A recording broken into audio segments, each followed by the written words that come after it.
Okay, Assalamualaikum and good morning to everyone. So for this project assignment, our group has choose the topic which is induction based food heating unit. So in this video, we will present and design this project. So our group member is Chan Kin Yong, Chan Kin Chun, Muhammad UKASYAH and Muhammad Faiz Syahmi.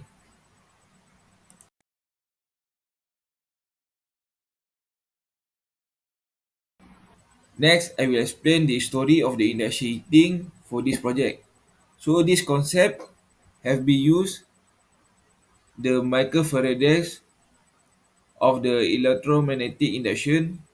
So this apply into the transformer, motor and the generator. But in the early 20th century, the engineer explored the induction heating for the more specific application, more like heating the steel.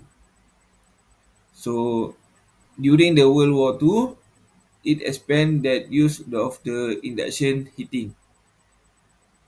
The solid-state component and semiconductor revolution induction system, it enable more versatile application, including like cooking and the food warming. So we go to the next part, which is a technological background. So for this project, the induction of the food is using a component which is MOSFET, inductor, diode, and the capacitor. So the MOSFET is actually act as an electronic switch. So it control the current flow to create the high frequency alternating current that required for the induction heating. So the function of the diode also is to protect the circuit from the high voltage or excess voltage. However, for the inductor, is paired with the capacitor to form a resonant LC circuit to ensure the efficiency of the energy transfer. So this component work together to convert a direct current into alternating current, and it generate the magnetic field that necessary for the induction heating. So for the next part, our friend will explain how the project is making.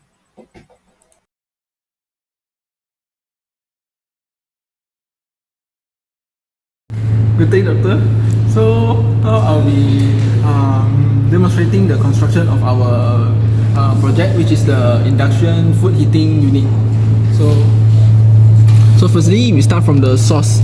So at our source, we will have the register in advance. So we place into register. Then the register is connected to the gate of the MOSFET, which is the most left pin of the MOSFET. So then we will have the diode. The diode is connected from the gate to the drain leg of the MOSFET. So which is from the left side to the middle of the other MOSFET, and we will do the same for the other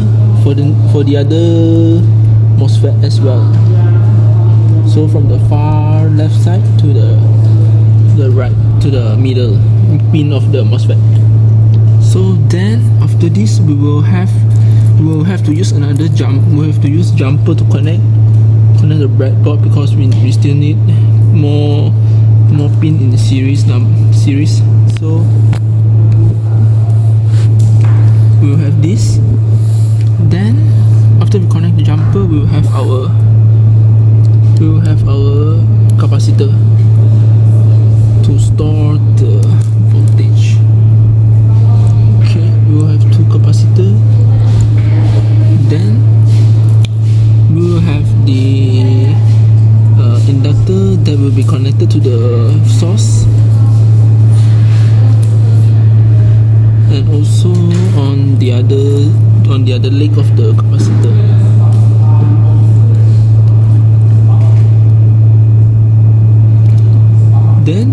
the heating, our main heating unit, which is a inductor as well. So this will be put in parallel with the capacitor. So this will be the design of our project, and these four legs will then be connected to the positive of the source, and at the source of the MOSFET we will connect it to the ground of the source for both MOSFET. Okay, so this is the design of our project, which is the induction based food heating unit. So that's all for the construction process. Thank you. Hi doctor, so now I'll be explaining the operation of our circuit. So first, this is the power source that we use, which is 12 volt and 0.3 ampere. So now let's look at the initial temperature of the inductors. As you can see, the inductors, the initial temperature of the inductors is considered as low. And now we are going to open the power source. Let's wait for a few seconds for the inductor to heat up. Okay, so now you can see that temperature is 35.5. And so now I'll be showing the fundamentals of a brief explanation of how this circuit works. So when the supply goes into this MOSFET, the one of the MOSFET will be turned on faster than the others. When it is on, the drain voltage will be lower than the MOSFET of the other, and hence causing the diode to be forward biased, hence pulling the other MOSFET to be low. And now it will be charging the capacitance and also the inductors. When the inductors is fully charged, it will discharge the current or the magnetic fields, causing a reverse current, and in the same time discharging the capacitance.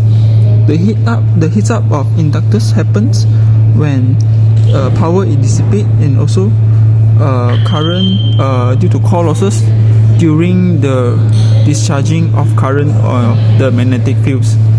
So basically, that's all of the functions of this circuit. Thank you, doctor.